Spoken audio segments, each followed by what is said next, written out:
Om.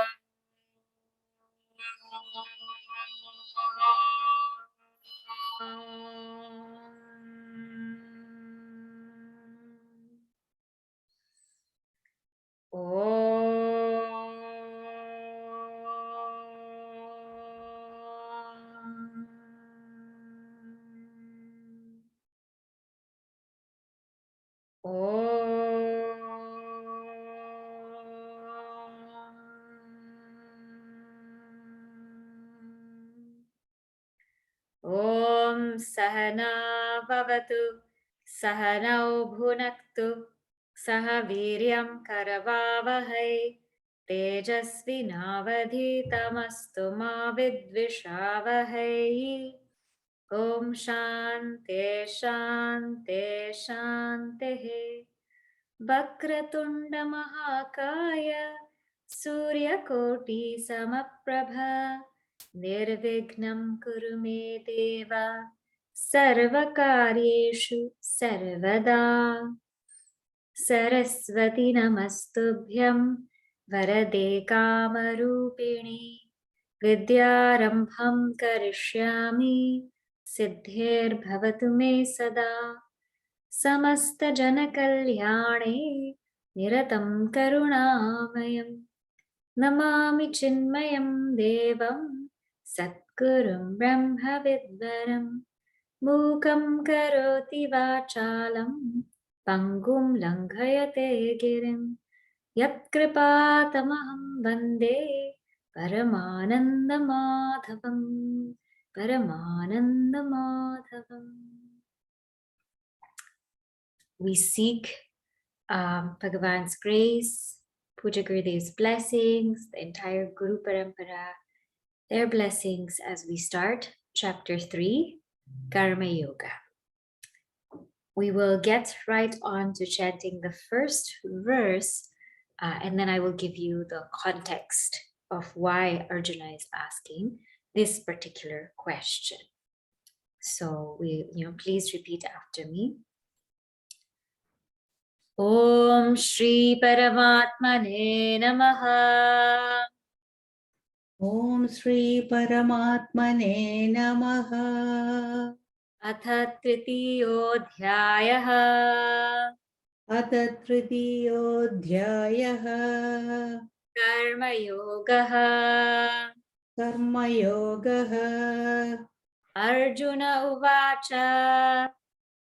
Arjuna Uvacha. Jayasi Chet Karmanaste. Jayasi Chet Karmanaste. Mata Buddhir Janardana. Mata Buddhir Janardana. Tat Kim Karmani Ghore Mam. Tat Kim Karmani Ghore Mam. Yojayasi Keshava. Niyojayasi Keshava. Arjuna Uvacha. Jayasi Chet Karmanaste. Mata Buddhir Janardana. Tat Kim Karmani Ghore Mam. Yojayasi Keshava. Chapter 3 is called Karma Yoga. Chapter 1 is Arjuna Vishada Yoga. Why? Because Arjuna's grief was a means of yoga. Yoga means upaya, a means of uniting someone with the higher. So in chapter 1, grief was the means of uniting Arjuna and us with the higher. Chapter 2 was called Sankhya Yoga. Sankhya means Atma, and in this context, the knowledge of Atma, the knowledge of the self. Because chapter 2 focused on how the knowledge unites us with the self. Knowledge gives us liberation. Chapter 3 is called Karma Yoga. How action now unites us to the higher. What is action?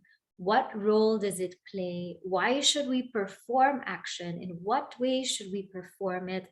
What is the result of action? All of these will be covered in chapter 3. Chapter 3 is one of the most famous chapters. Chapter 2 is the summary of the entire Bhagavad Gita. Chapter 3 is the one of the most applicable chapters that people use in management, in work. It's often quoted in every field. And as we go through it, we will see why. This chapter opens with a question from Arjuna. And Arjuna's question goes like this. He says, Jayasi chet karmanaste mata buddhir janardana. He says, Oh Lord Krishna, oh Janardana, buddhi, your buddhi, that buddhi, jayasi karmanaha. You have told me that buddhi here means that knowledge, jayasi, is superior karmanaha than action. And this is te mata. This is your thought. Te, yours. Mata, this is your thought. Then tat kim. Then why karmani ghore ma? Why are you niyojayasi? Why are you making me perform terrible action? Keshava. So he says, Arjuna said, look, Lord Krishna, if it was thought by you that knowledge is superior to action, then why are you engaging me in terrible action? So let us do a little bit of a recap so we can see where is Arjuna's question stemming from. So in chapter 2, we all know how it opens up. Arjuna is still feeling dejected and sorrowful, and he doesn't want to fight. He's still trying to sort of make his way out of it. And he even says, I'd rather become a bhikshu, I'd rather become a beggar than fight this war. And so finally he gets so confused, so dejected, he surrenders to Lord Krishna. And Lord Krishna says, Arjuna, you have no reason to grieve because you are that Atman, you are the self. And because you are the self, you will not harm anybody, nor will you be harmed. And the self does not die. It cannot be killed, nor can it kill.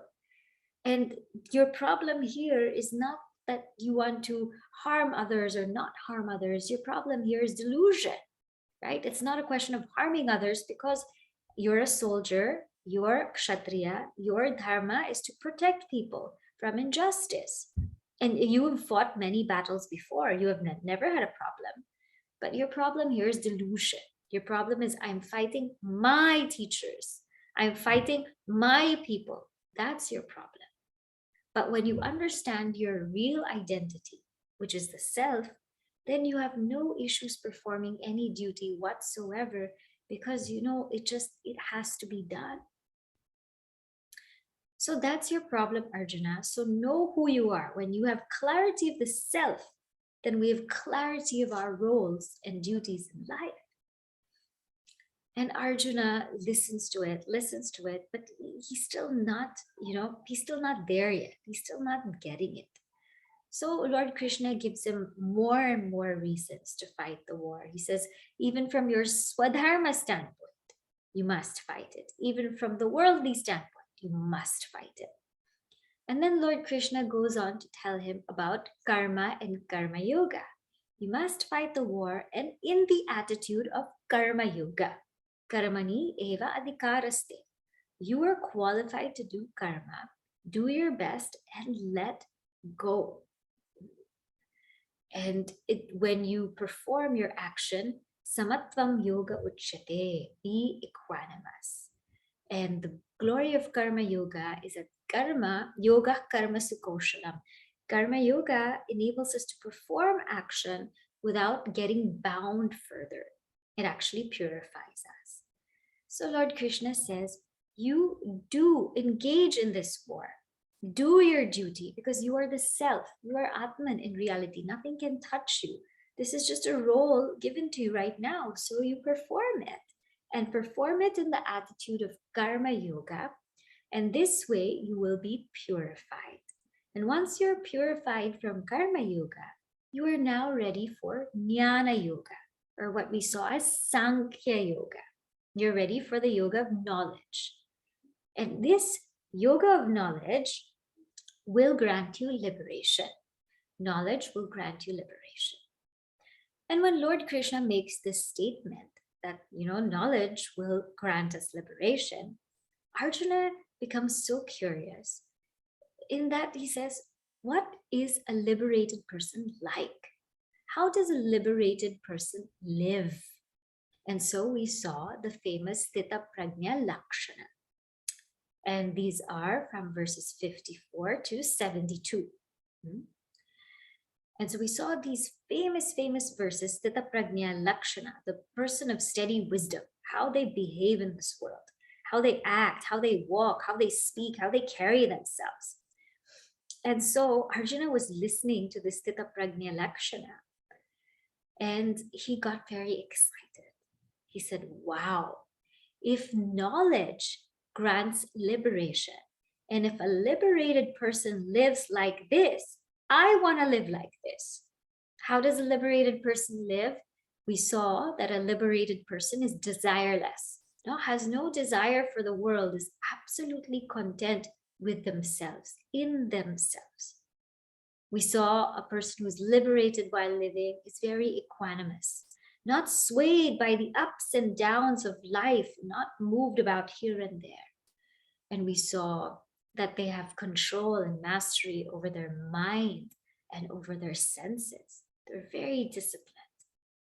So it's not that they're always sitting quietly. They move about in the world, but with perfect equipoise and full of contentment. And so when Arjuna heard these lakshanas, these indicators of a sthita prajna, a person who has steady wisdom, he said, I want that. And hopefully that's what happened to all of us. I want that. But the thing is, on one hand, Lord Krishna was praising knowledge. Knowledge grants liberation. This is how a liberated person lives. But he told Arjuna, Karmani eva adhikaraha. You perform karma. So Arjuna's quite confused now. He said, Jayasi chet karmanaha te. He said, you, Lord Krishna, you said that knowledge is superior to karma, to action. You said knowledge is superior to action. And this is what you had said in the verses, because knowledge grants you freedom.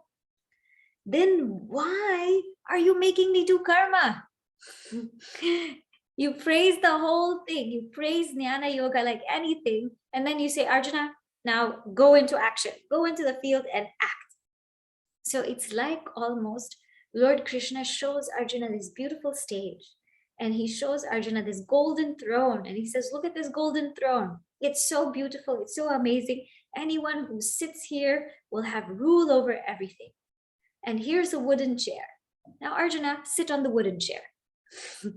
So Arjuna said, what is this? Why are you telling me to do this? So this is where Arjuna's question is coming from. This is the background of his question. So now let us see verse 2, where he further tells Lord Krishna, I don't think you understand where I'm coming from, right? Sometimes we feel like that. We ask a question and then the person doesn't answer right away. And we're like, did you get it? Did you understand? So Arjuna here is trying to say, okay, did you get it? So verse number 2. Vyamishreneva vakyena. Vyamishreneva vakyena. Buddhim mohayasiva me. Buddhim mohayasiva me. Tadekam vada nishchitya. Tadekam vada nishchitya. Yena shreyohamapnuyam. Yena shreyohamapnuyam. Vyamishreneva vakyena. Buddhim mohayasiva me. tadekam vada nishchitya kena shreyoham apnuyam. So Arjuna tells Lord Krishna, Vyamishrena eva. Vyamishrena, it's quite confusing, perplexing. Eva, as though it's confusing and perplexing. Vakyena, your speech is as though confusing and perplexing. And by that, buddhim mohayasi eva me. It's as though mohayasi, you're deluding my understanding, as though you're deluding my understanding. Tad ekam vada, just tell me one. Nishchitya, tell me one for certain. Yena, by which shreyaha, the good or the highest, aham apnuyam, I may attain the good or the highest, the ultimate good. So he says, with this apparently perplexing speech, you confuse, as it were, my understanding. Therefore, tell me the one way by which I for certain may attain the highest. So Arjuna here is telling Lord Krishna, just tell me one. Don't tell me two. And here it's very beautiful because Arjuna acknowledges his weakness, that he has manda buddhi. Manda buddhi means his intellect is not mature or ready enough to really assimilate everything, because he says, as it were. I know, Bhagavan, that you're doing this for a reason, and I know what you said, everything should be perfectly okay, but I can't understand it. I can't understand it. To me, it's confusing because you praise one thing, but you tell me to do something else. And so, what do I do here? This is my life we're talking about. So what do I do here? And in Arjuna, he wants Shreya, he wants the ultimate good. And this we also saw in chapter 2. He says, that which is yet Shreya syat nishchitam bruhitan. That which is ultimate good, that you tell me. That's what I want. And the nature of us is that when people tell us this is the higher path, we want to go the higher path. Why are we going to go the lower path, right? If somebody says this is higher, and this is the higher path, and then this is another path, so automatically we'll say, okay, I want this path, without even thinking, are we ready for it? Are we qualified? Where do we stand? Who is this path for? Who is that path for? Without even thinking, we say, I want that which is higher. So Arjuna is in that scenario where he's saying, I want that which is higher, the path of knowledge. So you tell me, instead of telling me two things, you tell me one thing. And Arjuna secretly likes the path of knowledge. You know why? Because that will get him out of fighting the battle, right? The path of knowledge involves renunciation. So that will get him out of fighting the battle, and he's free. He secretly doesn't like the path of action. He secretly doesn't like it because he has to perform his duties. Well, that there itself will tell you that Arjuna is not ready for knowledge. Because when there is a dislike for performing our dharma, then we are in no way ready for jnana. To be ready or to be qualified for the path of knowledge, one must go beyond their likes and dislikes. And clearly, Arjuna still has a strong dislike of why he doesn't want to fight. And so now we're going to hear what Lord Krishna has to say about all of this. So, and it's not that Lord Krishna didn't say it before. He did say it, but now he's going to say it in a different way and explain to Arjuna, why is it in chapter 2 he talked about both karma yoga and jnana yoga, path of action and path of knowledge? Why did he talk about both of them?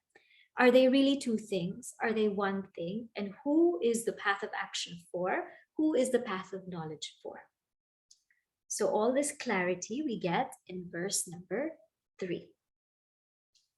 Shri Bhagavan Uvacha श्रीभगवानुवाच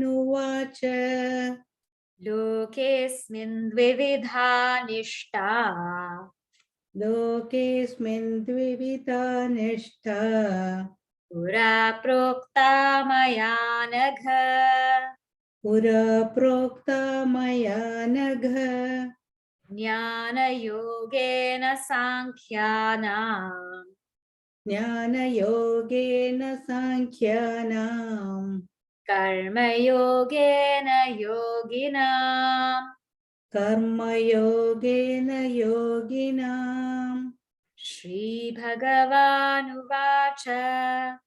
लोकेऽस्मिन् द्विविधा निष्ठा पुरा प्रोक्ता मया नघ ज्ञानयोगेन साङ्ख्यानाम् कर्मयोगेन योगिनाम्.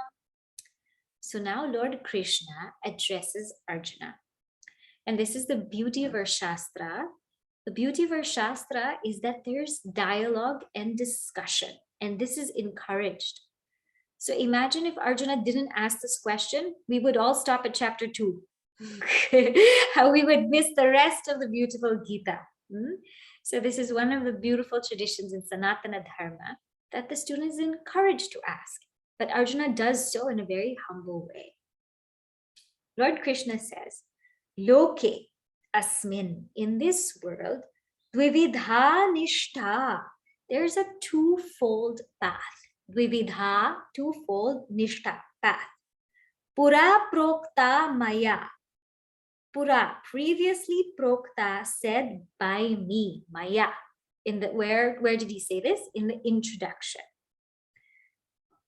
Anagha, and he calls Arjuna, O sinless one, this has been spoken by me. Jnana yogena sankhyanam. So one is the path of knowledge. Jnana means knowledge. Yoga, here yoga path. One is the path of knowledge. Sankhyanam, of the Sankhyans, of those who are ready for it. And we'll see who those people are. Karma yogena, the path of action, yoginam, by the yogins, by those who are ready or qualified for that. So the Blessed Lord said, in this world, there's a twofold path.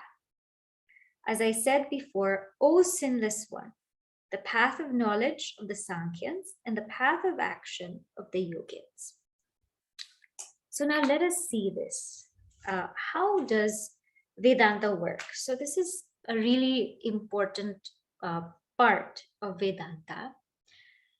There are two stages of Vedanta. So there is like one path, but it's twofold, two stages. Twofold, two stages. So the first stage is Karma Yoga, and the second stage is Jnana Yoga, path of action, path of knowledge. Now, in the path of action, if you want to ask about Ashtanga Yoga, Bhakti Yoga, all the other yogas will fall into the first stage. All of them will fall into the first stage, and I'll tell you why. What happens in the first stage? The first stage is the stage of a seeker who's looking to purify their mind. So a seeker who has a lot of likes and dislikes, still a lot of vasanas are there, a lot of cravings for the world, a lot of pleasure is sought from that seeker, very extroverted. Now that mind of that seeker cannot come to the path of knowledge so easily, because the path of knowledge is very, very subtle. It's very subtle. We're talking about the formless self, that pure awareness that's within. So in the path of action, this is the kind of mindset that comes. Who is that mind? All of us. All of us pretty much start from there. All of us start from stage one, the path of action, because our desires, our cravings are so strong. We get easily disturbed. There's so many things we want. And so only when we're ready to become really, really introverted, then Jnana Yoga will speak to us.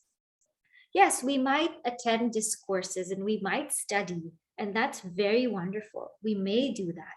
But Jnana Yoga will really only take root once our mind is ready, once it has become introverted, once the vasanas have decreased. So the first stage of a seeker, almost every seeker, is Karma Yoga. And the next stage of a seeker is Jnana Yoga. Now, some people might ask, okay, but what about, people like Bhagavan Ramana Maharshiji or Shuka Mahadev? What about people like that? It's not that they really engaged in the field of Karma Yoga. They went straight to Jnana Yoga. Yes, but there are very few who are ready for it. And remember, if they didn't go through all this purification in this life itself, they would have gone through it in the previous lives. So Karma Yoga is clearly for this kind of seeker, with all kinds of impurities of the mind. Jnana Yoga is for the kind of seeker who's ready to go beyond the mind, who's ready to go within now, but not so fascinated by the world outside. Karma Yoga, the fruit of Karma Yoga is what we call Chitta Shuddhi. It gives a pure mind. It makes us go beyond likes and dislikes. The fruit of Jnana Yoga is what is called moksha, liberation. So Jnana Yoga directly leads to liberation. You cannot go any other way.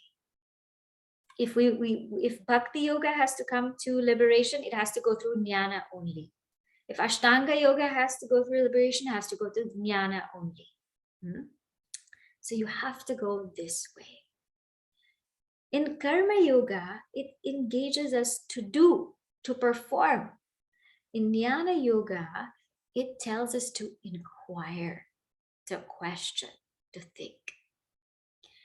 In Karma Yoga, it's Purusha Tantra. It's based on our effort. It's based on our effort. How much effort we put, that is what we'll get. In Jnana Yoga, it's what we call Vastu Tantra. Means it's based on the very subject itself. It's not based on your effort. Brahman is already attained. In Karma Yoga, we're trying to attain something that we don't have yet. We're trying to attain something that we don't have yet. We're trying to attain a sattvic mind, a disciplined mind, a pure mind. We're trying to attain that. But in Jnana Yoga, we're trying to realize what we already are. So you see, there are two distinct stages. Further, in Karma Yoga, we encourage the mind to be sattvic. It's a sattvic action. It's a sattvic doer, a sattvic procedure. This comes in chapter 18. In Jnana Yoga, we want to even go beyond the doer, beyond sattva, rajas, and tamas. So in Jnana Yoga, there's no doership. So what happens is, because these two stages, there's different qualifications of seeker. There's different goals. There's different methods or procedures. There's different things happening. You cannot combine the two, or what we call samuchaya. Because Jnana Yoga, there's no doer, right? So what happens is, then what do we do with these two? We go through it, how Gurudev says, serially. Most of us will start from Karma Yoga and slowly make our way to Jnana Yoga. And this slowly thing, it's a natural evolution. It's not like we say, okay, now today I'm doing Karma Yoga and tomorrow I'm going to take up Jnana Yoga. It's not like that. As you know, everything in life is a natural evolution. A baby doesn't become a toddler in one day or right away, right? There's a stage when it's a baby. Then there's a stage when it's a toddler. Then there's a stage where the baby is becoming a toddler, right? The same way, there's a stage of Karma Yoga. There's a stage of Jnana Yoga. But there's a stage of Karma Yoga slowly going into Jnana Yoga. That's what happens, because the mind becomes more and more mature. So you cannot say, I'm in karma yoga now, and then I'm in jnana yoga now. Nothing in life works like that. It slowly happens. When does it happen? It happens when and as we are ready.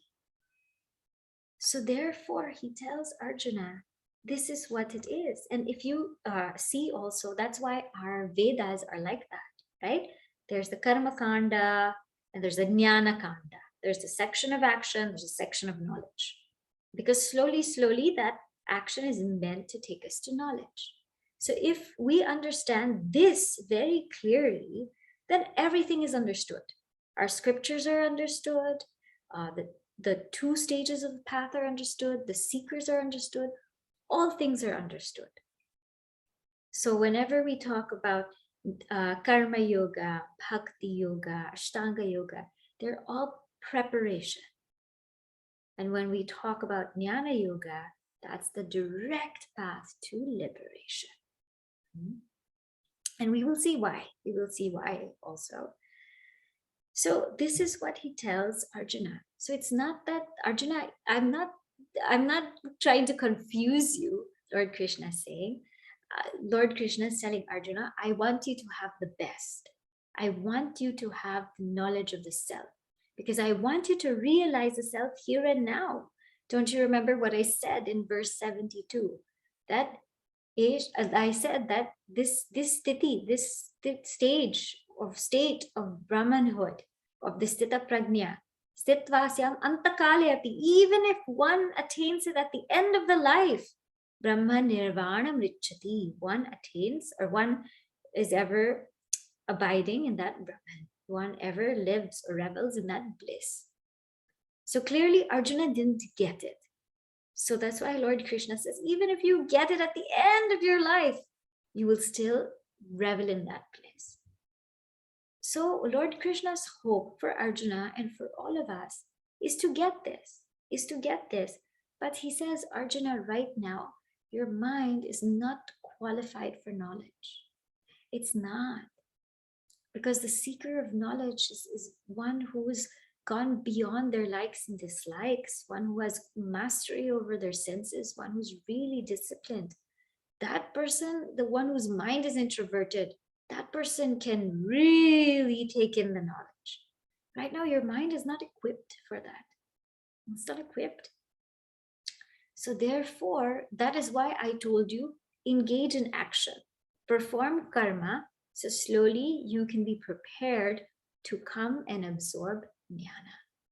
And this is what Lord Krishna says. And he's gonna, and don't think Lord Krishna's not gonna talk about jnana yoga. In between here, he will sprinkle wisdom, knowledge. But he takes Arjuna through this journey of action. So clear? So he says, in this world, there's a twofold path. And he tells Arjuna, you are Maya, you are Anagha, you are the sinless one.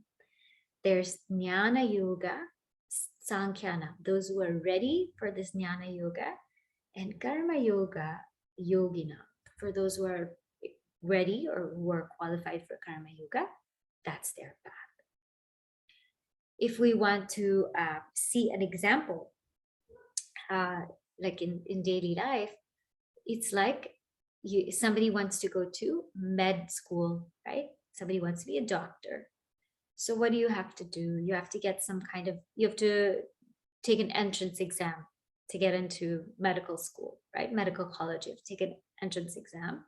So you have to study really, really hard for that entrance exam. And only after you pass that entrance exam, then you get to the medical school.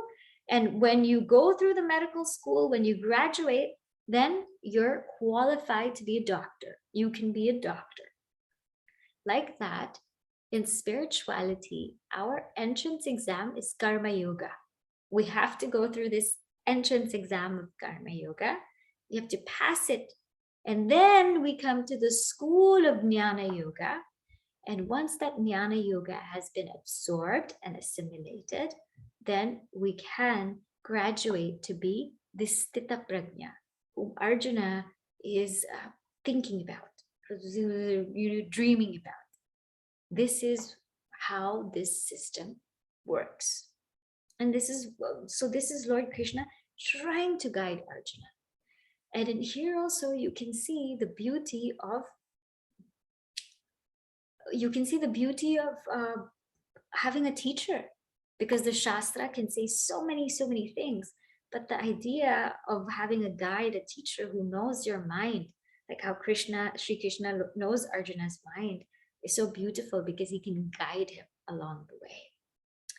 There's a question there is, what is the eligibility to start Karma Yoga? We are all eligible for Karma Yoga. We are all eligible for Karma Yoga. When does that start? When we sort of come to a phase in life when we're ready to be a little bit more selfless. What happens is, in the beginning stages, we are rooted in selfish action, rooted in it, you know. We starting from college, graduating college, we want to do things for ourselves, for our own goals, to acquire wealth, you know, our own family, our own everything. So we come into this stage of pure selfishness, selfish driven act. And these selfish driven acts, they make us very anxious, and we go up and down because we want things from the world. And if we don't get them, we're disappointed, we're frustrated, you know, we're upset.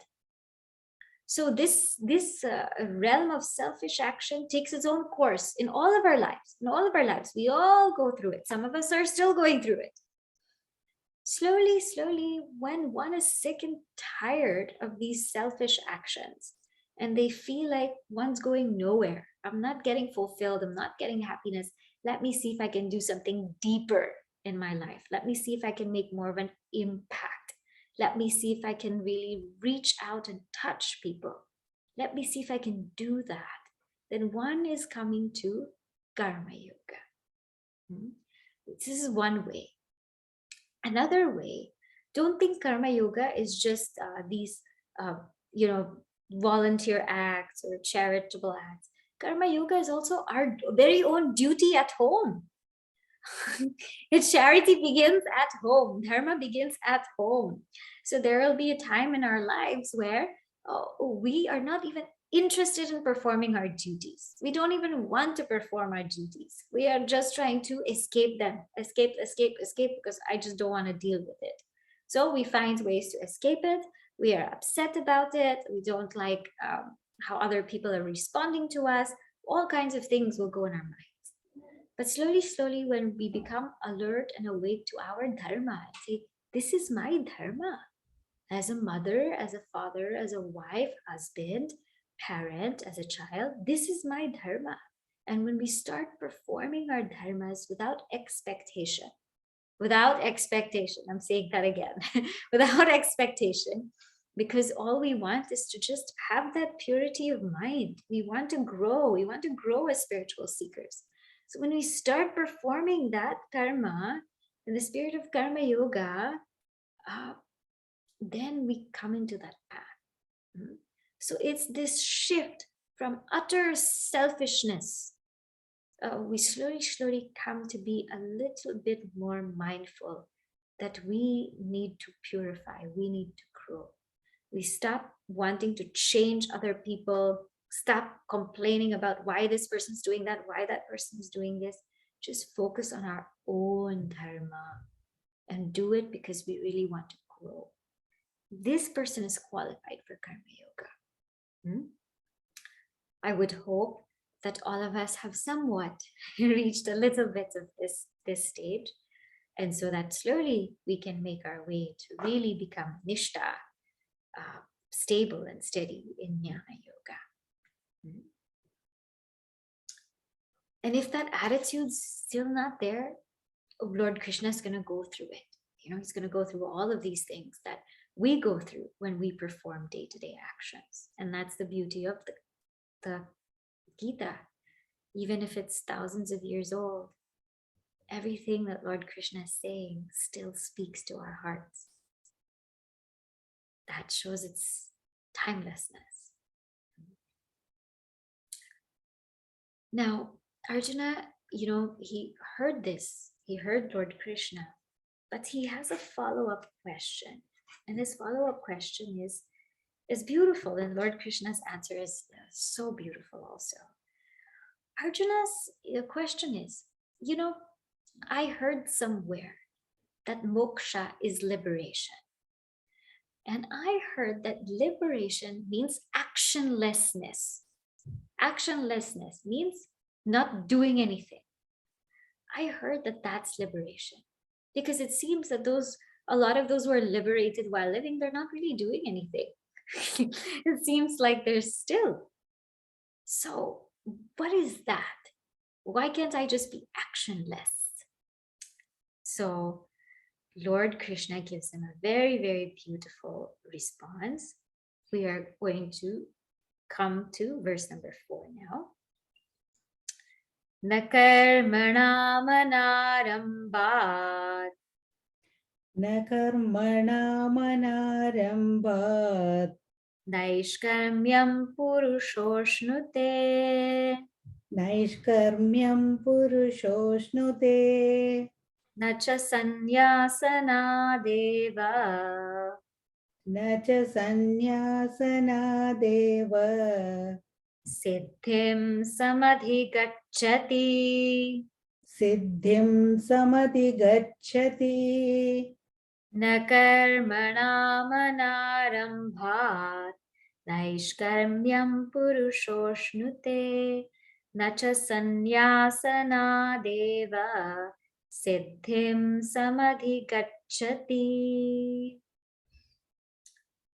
So here he says, na karmanam anarambhat. So not by undertaking, not by not undertaking new actions. Anarambhat means non-performance, so not undertaking new actions. And nacha sannyasa, not by renouncing our current activities. Naishkaramyam purushoshnute, does a man reach actionlessness. Siddhim samadhi gacchati, and nor does he attain perfection. So not by the non-performance of actions does man reach actionlessness, nor by mere renunciation does he attain perfection.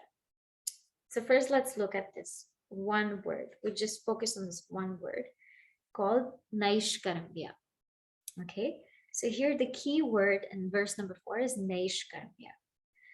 So what's happening here is Lord Krishna is saying, Arjuna, it's not by not doing anything that one achieves actionlessness. Actionlessness doesn't mean that you don't do anything. So it's not by not starting anything. The karmanam anarambhat. It's not by not starting anything, nor is it by sannyasat, nor is it by renouncing everything that one achieves actionlessness. And it's not by doing that that one attains perfection. This actionlessness has to be understood in a very deep sense. So what is actionlessness? When they say in the Bhagavad Gita, the actionless self or actionlessness, what does this word mean? How does action step? Action is an act by the body, by speech, by the mind. That's called action. Why does action happen? Action happens because we have some kind of desire. Huh? We don't just act just like that. A desire came. Today, I feel like going here. Okay, thus you walk and you go out. Today, I feel like eating this. Okay, thus you pick it up and you eat it. Today, I want to speak to this person. Or you pick up the phone and you call that person. So that desire rises in the mind. That this is what I want to do. That desire rises. That's why we act. So you take a step back from action, you go to desire. Now, it may appear that all of us have so many different kinds of desires. It may appear that some people desire wealth, some people desire social life, some people desire, vacation, some people desire, to be with someone. It appears that we have so many different types of desires. But actually, every single desire is nothing but the desire to be happy. Because when you look at it, we don't really desire a relationship or wealth or a certain experience. What we desire is that happiness. Because let's say if we desire a relationship, the minute that person gives us pain, we don't want that person anymore. We say, oh, go away. I don't want you anymore, right? So what we're desiring is not the person. We're desiring the happiness that we superimpose on the person, that we think is there in the person. We have an experience. We now go to a nice place for a vacation, and we go there, everything's nice. But the minute maybe the weather turns really bad, we say, I don't want to be in this place anymore. I want to leave. So we don't desire the place. We desire that happiness that we superimposed on the place. So one point of our lives, maybe we really, really enjoyed sweets and cakes and everything. So we enjoy that so thoroughly. But then somebody found out they're very sick and they're allergic to it. So you don't want it anymore. So you don't desire, it's not that object that's driving us. It's what we superimpose on that object, on that experience, on that person. So action rises from desire. It stems from desire. And this desire is nothing but the desire to be happy. And all of us have that common desire. All of us have that common desire. Now, why is there this desire for happiness? Did you ever think about it? Why is it that we have that desire to be happy? The reason is because we forgot who we are. That's the reason. We forgot that we are that abode of happiness. We forgot. We forgot that every single spiritual text will tell you, you are what you seek. That happiness lies within. You don't have to go out and search for it. You are exactly what you need. So everything that we need is right here. But we have forgotten it. We're unaware of it. So this desire is coming from ignorance. So what's happening is all of our actions are based on ignorance. This is what it is. All of our actions are based on ignorance. This is why we're acting. This is why we keep pursuing the world for pleasure. This is why we keep going outwards. So this is action. But when we act not out of ignorance, but out of knowledge, that's called actionlessness. Actionlessness means desirelessness, means ignorancelessness, if there was such a word. It means that one is acting not because they need to complete themselves or feel full. One is acting out of fullness. So actionlessness doesn't mean that I don't start anything new. Bhagavad Gita said actionlessness is liberation. So don't start anything new.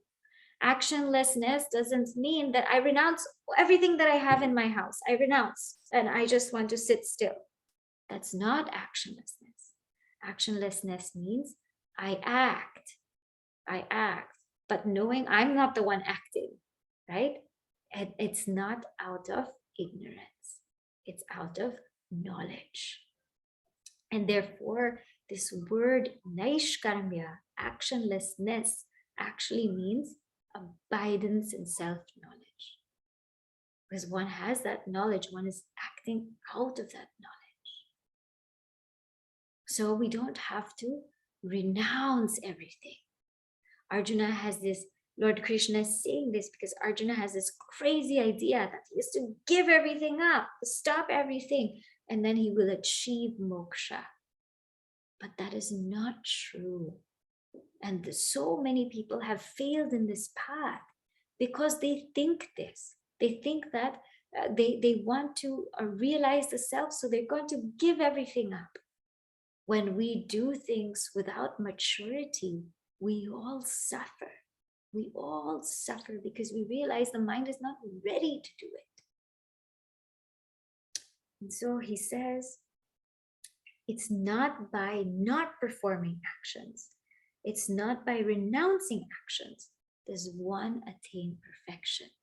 So the opposite must be true. It's by performing actions that one attains perfection. It's by performing actions with the attitude of Karma Yoga. What is the attitude of Karma Yoga? We saw in chapter 2, where we dip ourselves into action, dedicate it to a higher cause, be an instrument, and accept whatever happens as prasad.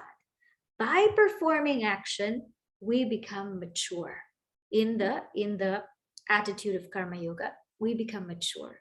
And then that mind is then ready to be actionless, truly actionless. And in fact, isn't that what we see in the world today? Action leads to actionlessness, right? When can you get a really, really good sleep? When we've actually done something in the day, right? We've actually worked, we've exercised, we've done this, we've done that. When our day's been really made valuable, then we can just sleep, isn't it? And sometimes for the children, if you want them to be actionless, truly, you have to make them run around, go play. And that's why they have recess. So then when you sit, you can be actionless. So it's really that selfless, dedicated action can take us to the path of actionlessness, which is nothing but self-knowledge, because it's action not based on ignorance, not based on desire, but it's action based on fulfillment. And this is what Lord Krishna is trying to tell Arjuna. So now I will just summarize what we have done in these few verses. This verse number 4 is really incredibly beautiful. We keep thinking and thinking about it. It's very, very beautiful. And then we conclude for today. Okay. So we start chapter 1 with this question that Arjuna had. Chapter 3, verse 1, with this question that Arjuna had.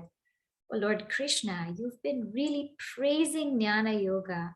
Why are you making me perform action? Why are you engaging me in karma? You're praising Jnana Yoga. I want to be liberated by living. I want to get there right here, right now. Why are you telling me to act? And in verse number 2, he says, it's as though, I'm confused. It's as though the speech is confusing me. Means I know, Lord Krishna, what you're saying, but I'm not mature enough, equipped enough to really, really understand what you're saying. It appears that you're telling me two different things. I don't know what to do. And so he says, tell me that by which I can attain the highest. So Lord Krishna says, look, I will tell you something. There's one nishta, there's one path, but it's got 2 stages. The first stage is Karma Yoga. The second stage is Jnana Yoga. And for most of us in the world, we start from Karma Yoga. And why are there 2 stages? Because it's 2 different mindsets. How Gurudev puts it in his commentaries, one is an active mindset, one is a meditative and contemplative mindset. You cannot give both the same things to do. So for karma, the mindset is one who's still seeking happiness in the world, who's really still extroverted, who still wants to pursue everything outside. But for Jnana Yoga, the mindset is somebody who's just now a little bit more introverted and tired of pursuing the world, tired and seeing all the defects of the world and not wanting it anymore. The one who's in Karma Yoga, what happens, they're trying to attain something that's not attained yet. They're trying to attain a purified mind. But the ones in Jnana Yoga are trying to realize what they already are. And the ones in Karma Yoga are being engaged and pushed into action. But the ones in Jnana Yoga are being pushed into inquire into the self, inspired to inquire into the self. And so it's 2 stages. So one starts from here and then goes slowly to Jnana Yoga. Gurudev gives a very beautiful example. He says that, in some of our roads, it's one long road, but in one part of the street, it's called one name, and another part of the street, it's called another name. So he said, you start walking on Nehru Road, that's the first road, and it will turn into Gandhi Road. So this is how he explains Karma Yoga continuing into Jnana Yoga. And so therefore, Lord Krishna says, Arjuna, I'm not trying to tell you 2 separate things. I'm trying to say Jnana Yoga is the ultimate. I don't deny that. But right now, your mindset is only qualified for Karma Yoga. And so then Arjuna questions about liberation and this actionless state. And Lord Krishna verifies that actionlessness or naishkarmyam doesn't mean that you physically don't do anything. It means the actions are not based or rooted in ignorance. They are rooted in the knowledge of the self. And that is naishkarmya. Okay, so today we stop here. I will say the closing prayer and then I have one announcement to make. Om Purnamada Purnamidam Purnat Purnamudachyate Purnasya Purnamadaya Purnameva Vashishyate. Om Shanti Shanti Shanti.